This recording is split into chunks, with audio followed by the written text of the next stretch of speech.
Hello, welcome back to Only Pistols. Today we're having a look at a SAM K11. This is a high pressure air PCP single shot 177 target pistol. This one produced in 2002. Let's start by looking at the markings on it. On this side, the script for SAM and Swiss arms manufacture. On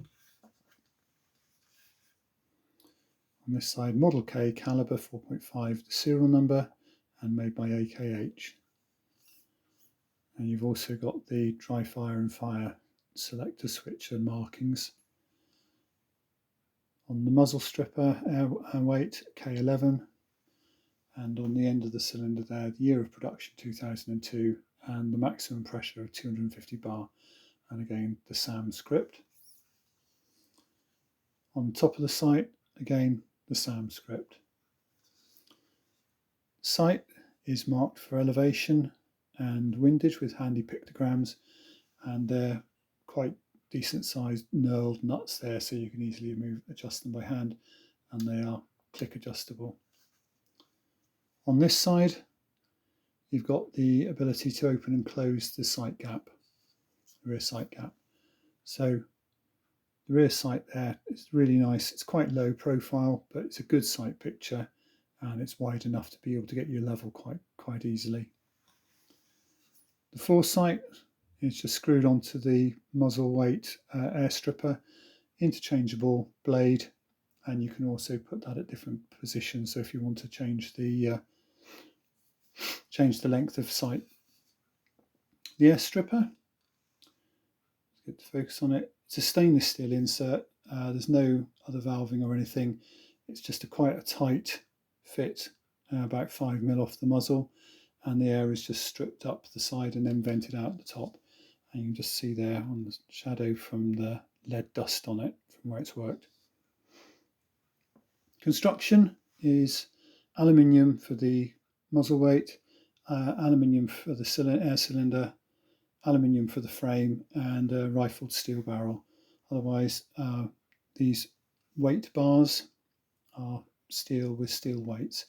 These are quite small. I've seen them in other sizes, but that's the size that this one came with. The grip is a one-piece hardwood grip with a adjustable palm shelf. As well as being very nicely shaped, it's also adjustable for rake. So there's a screw on the back of the action, so you screw that out and that will decrease the rake. And you can also adjust the angle that the action sits in the grip. So you can just see there's a screw head there and the same on the other side, and you just adjust those to move the pistol in the grip by a couple of degrees in either direction. The trigger is fully adjustable, so if you undo this screw here, you can move the trigger shoe up, forwards and backwards to give you a change of range. Undo it here and you can move the trigger shoe up and down as well as side to side. The settings for the weights are these two in here, so you just use an Allen key and you can get to those quite easily, and those are then controlling levers. So the trigger is controlled by a couple of levers with the springs attached to those, so easy to see what you're doing and quite simple adjustment really. The over travel on the trigger is this screw here, and you quite simply screw that in until it won't let the pistol fire and then back it off a bit. So that's it. Dry fire facility. So when you lift the lever, you've got a ball detent here, and the first part of the action, so when it's down and locked, the filler probe or the pellet probe is locked in place.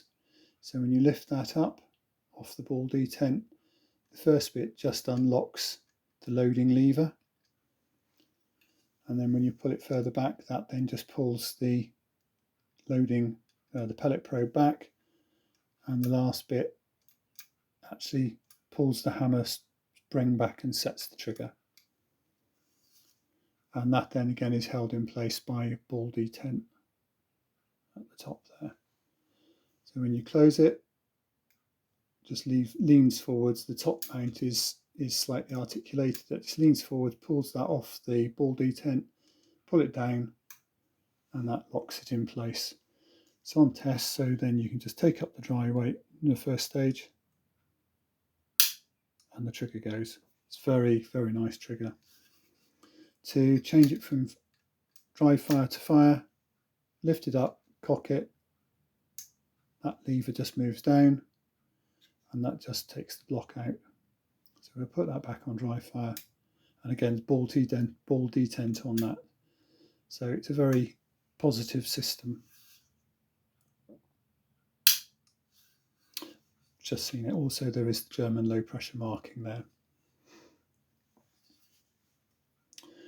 Otherwise you've got a low pressure indicator, which is that bit just there. So that moves when you've got low pressure, that just sits out. When you put pressure in, that disappears. We'll see that in a second. So that's it in its position, indicating you haven't got enough pressure. To get air into it, it's a removable cylinder, so you simply unscrew the cylinder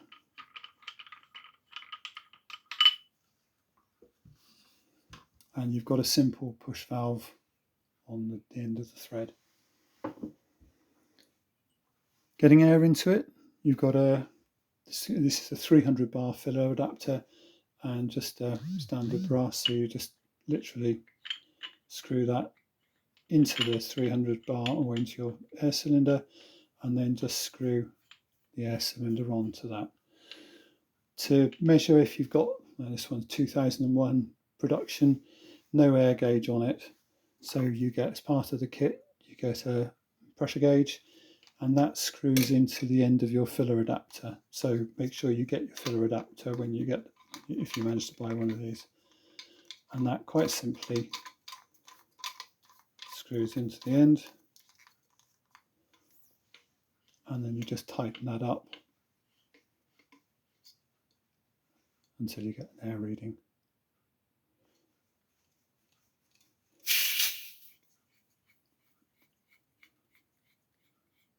Again, not much of an advantage over a CO2 system where you just weigh it on a scale, but it does give you something you can see quite easily. So you screw that on as you would any other pistol, and if you just keep an eye on this valve, on this here, so I screw it on. So as you get to take the pressure up,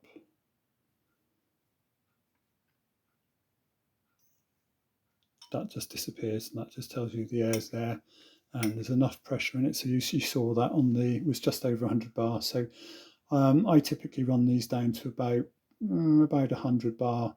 So you've got about 150 bar usable pressure, which gives you plenty of air to complete a full match.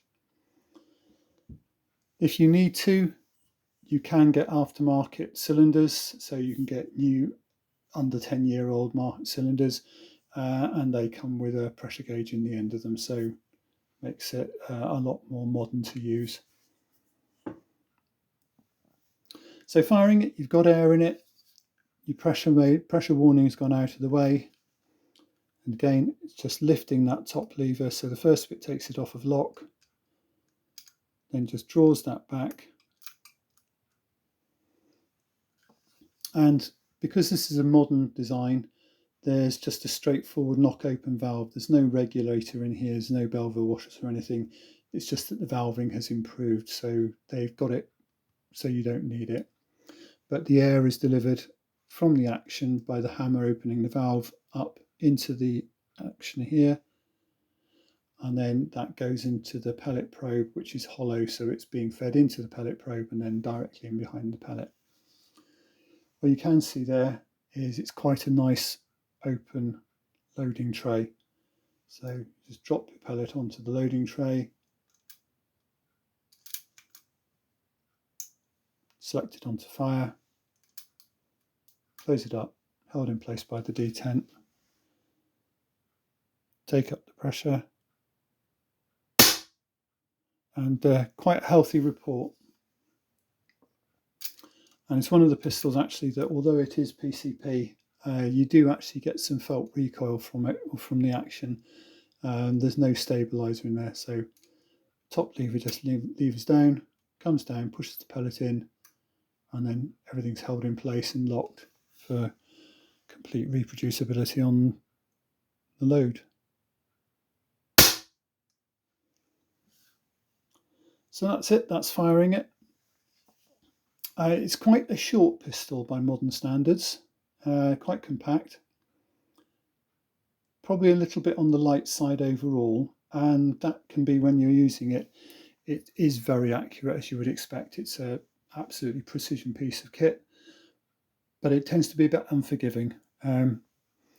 That's the excuses out of the way. So yeah, I mean, you can see it's pretty accurate, but it's unforgiving. If you get that wrong, it's going to bite you.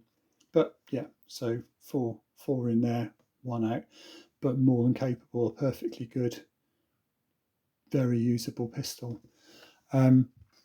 Very nice to shoot. Very quick action. Very fast lock time, as you would expect with a modern pistol. Very distinctive looks. You know, that front angular, all angles on this, and that the original cylinder that came with it being the same colour as anodised aluminium as the action. Again, just another bit of prettiness for it. So there you go, the SAM K11. This is the second SAM pistol. There was a SAM K10, and there is a later 14 and 15, which I think were a bit more engineered. These did have a bit of a reputation for being a little bit easy to damage if you were ham-fisted with them. I think particularly the dry fire selector. I mean, it's quite a thin, skinny little piece of metal, so I think that's one of those bits where it was quite easy to be damaged. But careful with it. Perfectly serviceable. This one obviously has been around since 2002, and it's still working fine. The only bit of that isn't working properly is this cylinder, which has got a slow leak, so hence why I didn't put that back on, because that'll be empty. But still perfectly serviceable if you just fill it up and put it straight on the pistol. So there you go, the SAM K11, a very lovely pistol, easy to shoot, quite lightweight, certainly suitable for juniors and people who like a lighter pistol. I find it a little on the light side. As I said, I think that's part of its unforgiving nature. If you get it right, it is absolutely a laser, but it won't tolerate you being sloppy, and it certainly pays you to make sure you've got a good sight pitch, a really good trigger control, and then you follow through properly. So SAM K11, production 2002, an excellent pistol, worthwhile finding one if you can, and certainly a lovely thing to try. If you've liked this, then please like, share, subscribe, hit the bell icon, and otherwise I'll see you again soon with another pistol. Thanks very much.